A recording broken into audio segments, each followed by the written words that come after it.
महाराष्ट्र सरकारच्या लाडकी बहीण योजनेबाबत एक महत्त्वाची अपडेट समोर आली आहे। अनेक बहिणी ई-केवायसी प्रक्रिया पूर्ण न झाल्यामुळे चिंतित होत्या, पण आता त्यांना दिलासा देणारी एक बातमी आली आहे। महिला आणि बालविकास मंत्री आदिती तटकरे यांनी जाहीर केलं की राज्यातील पूरग्रस्त 29 जिल्ह्यातील लाभार्थी महिलांना ई-केवायसी साठी 15 दिवसांची मुदतवाढ देऊ करण्यात येणार आहे। म्हणजेच या भागातील बहिणींना अजून थोडासा वेळ मिळणार आहे।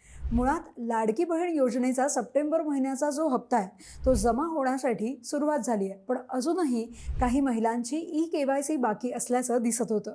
त्यामुळे सरकारनं हा निर्णय घेत थोडीशी शिथिलता दिली आहे। मात्र ही मुदतवाढ फक्त पूरग्रस्त भागातील बहिणींनाच लागू असेल।